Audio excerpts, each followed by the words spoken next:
Assalamualaikum warahmatullahi wabarakatuh. Alhamdulillahirabbil alamin wa bihi nasta'in ala umuri dunya waddin.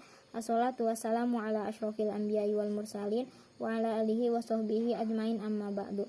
Baik teman-teman semua, perkenalkan nama saya Hairunisa AR dengan NIM 201110024 dari Prodi Hukum Keluarga Islam kelas 4 HKIA.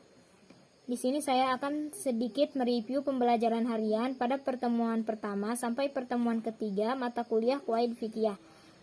Dalam pertemuan pertama sampai pertemuan ketiga mata kuliah Qawaid Fiqhiyah membahas definisi Qawaid Fiqhiyah dan perbedaan Qawaid Fiqhiyah, Dawabit Fiqhiyah, dan Nazariyat Fiqhiyah.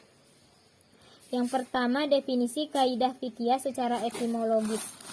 Kaidah yang berasal dari kata qawaid yang artinya dasar, basis, atau asas pondasi. Yang kedua, kata fikih yang berasal dari fikih, paham atau memahami. Qawaid fikih secara terminologis yaitu qawaid fikih merupakan kaidah-kaidah yang bersifat umum, meliputi sejumlah masalah fikih dan melaluinya dapat diketahui sejumlah masalah yang berada dalam cakupannya. Objek kajiannya yaitu yang pertama perbuatan mukallaf sendiri, dan yang kedua materi fikih yang dikeluarkan dari kaidah-kaidah fikih yang sudah mapan yang tidak ditemukan secara khusus dalam nas. Manfaatnya yaitu yang pertama memberi kemudahan dalam menemukan hukum untuk kasus yang baru dan tidak jelas nasnya.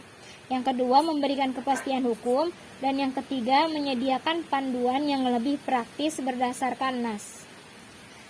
Keutamaan mempelajarinya yaitu barang siapa menguasai usul fikih tentu ia akan sampai pada maksudnya, dan barang siapa yang mengetahui kaidah-kaidah fikih pasti dialah yang pantas mencapai maksudnya. Dan yang terakhir adalah hubungan qawaid fikih dengan ilmu-ilmu lain, yaitu hubungan qawaid fikih dan usul fikih berserta qawaid usuliyahnya tidak dapat dipisahkan. Ilmu ini saling berkaitan antara satu dengan yang lainnya, karena dasar yang menjadikan pokok pembicaraannya adalah hukum syara, yaitu fikih. Ilmu-ilmu tersebut berbicara tentang hukum syara.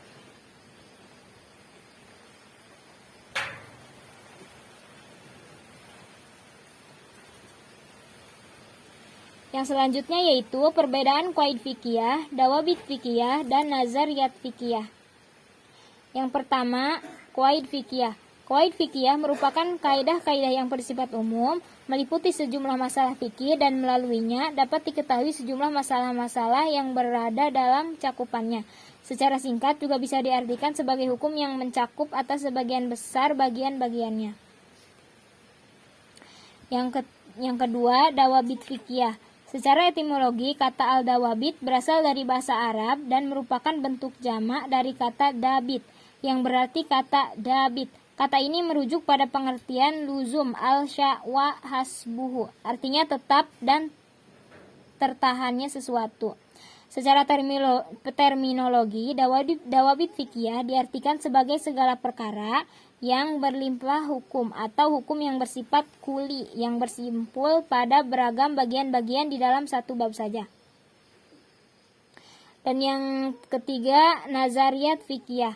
Kata nazariyat secara bahasa merupakan bentuk jamak dari kata nazariyah yang berasal pandangan atau teori.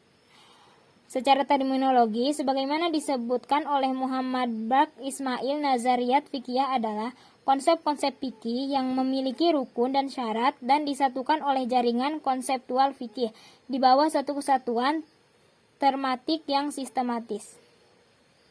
Perbedaan dari ketiganya yaitu qawaid fiqhiyah jangkauannya lebih luas dan berlaku umum dalam lebih dari satu bagian bab. Sedangkan dawabit fiqhiyah jangkauannya lebih sempit, terbatas, satu bab hukum Islam saja.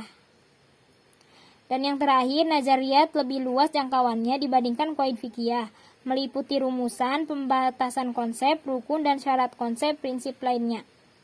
Contohnya prinsip jual beli. Mungkin itu saja yang bisa saya sampaikan.